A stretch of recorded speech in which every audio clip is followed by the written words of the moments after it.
रक्षाबंधन के बारे में कहा जाता है कि बहन अपने भाई को रेशम का धागा और श्रावणी पूर्णिमा जो बोलते हैं उसको बहन अपने भाई को रेशम का धागा बांधती है, उसी को रक्षाबंधन बोलते हैं। अब इसमें बताते हैं कि रक्षाबंधन शुरू कहाँ से हुआ है।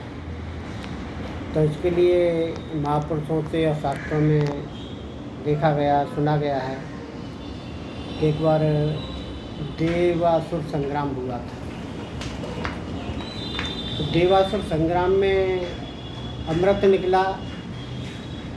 अमृत निकलने पर वो बंटवारे को लेके झगड़ा हुआ और उसमें भगवान विष्णु ने मौनी रूप धारण करके देवताओं को अमृत पिलाया। और देवताओं को अमृत पिलाने के बाद में दो राक्षसों ने भी पिया। तो उसको दो राक्षसों ने पीने के बाद उसका गला काट दिया। तो वो राहु और केतु बन गए। सूर्य चंद्रमा ने इशारा किया कि ये दो बीच में बैठा राक्षस है, देवता नहीं है। तो वो अपना बदला लेने के लिए सूर्य चंद्रमा को जब ग्रसता है तो उस समय हम लोग उसको ग्रहण काल बोलते हैं। तो उसको करने के बाद में जब बाली के सामने, देवताओं के सामने भगवान वास्तविक रूप से प्रकट हुए तो देवताओं से कहा कि तुम पाताल को चले जाओ और दैत्यों को तुम पाताल को चले जाओ, देवताओं को शरण दे दिया। और बाली को बोले कि तुम कुछ वरदान मांगो। तो ठीक है, वरदान मांगते हैं। मेरे घर के 9 दरवाजे हैं और मैं चाहता हूँ कि मैं जब भी दरवाजे में से निकलूँ और आपका दर्शन करूँ। तो आप समझते होंगे इसका क्या मतलब निकला कि वो दरवाजे पे भगवान विष्णु को पहरेदार बना के और उसने रख लिया। अब भगवान तो बाली के साथ में पाताल में चले गए। अब लक्ष्मी को बड़ी चिंता हुई भगवान के बगैर। लक्ष्मी भगवान की पत्नी हैं, तो लक्ष्मी को चिंता हुई। तो नारद जी से युक्ति पूछी। नारद जी युक्ति बताने में सर्वश्रेष्ठ हैं। नारद जी ने जो युक्ति बता दी कभी फेल नहीं होती है। तो राक्षसों को भी बताते हैं, देवताओं को भी बताते हैं। लोग कहते हैं कि नारद चुगला नहीं। वो किसी भी समस्या के समाधान के लिए नारद जी युक्ति बताते हैं।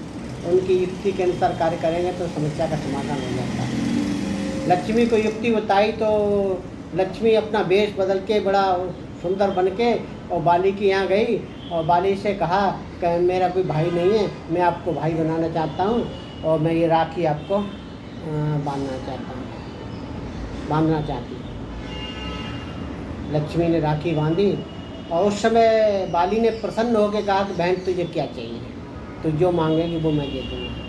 बहन ने संकल्प कराया। संकल्प कराने के बाद में उसने कहा कि ये तुम्हारा चौकीदार है ना, ये चौकीदार मिल गया। जब उसकी आंखें खुली कि ये तो दूसरी कोई स्त्री तो लक्ष्मी है, तब जाके बाली पछताया कि ये तो बहुत गड़बड़ हो गया, अब क्या किया जाए। ना राम मिली ना माया, बल से धुन पछताया। ऐसी कहावत है इसकी। वहीं से ये हमारा रक्षाबंधन शुरू हो गया है। वास्तविकता तो इसमें रक्षाबंधन की देखी जाएगी तो हम थोड़ा सा 200-400 वर्ष पहले जाएंगे तो हमारे यहाँ एक आलाउद्दीन नाम के बहुत बड़े क्षत्रिय थे जिनके सामने अच्छे क्षत्रियों की हवा खराब होती थी। उन्होंने अपनी बहन की रक्षा बंधन बनवाने के लिए और जो गेहूँ बो के जिनको बंजरियाँ बोलते हैं और वो बोलते हैं, उनको सराहने के लिए पृथ्वीराज के साथ में युद्ध किया और युद्ध करके उनको भगाया। ऐसा आते हैं।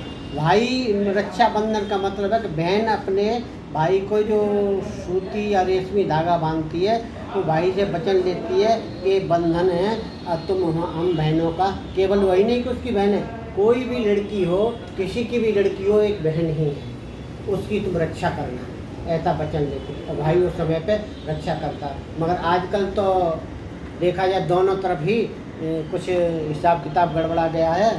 तो इसलिए आज के सब उसमें व्यवहार में उसको नहीं ले सकते। आजकल धर्माचार्यों के रूप में धर्म स्थलों में दुष्टों का प्रवेश हो गया है, इसलिए इस तरीके से हमको अव्यवस्थाएं देखने को मिलती हैं। ऐसी हमारी समझ है। ठीक है, बस।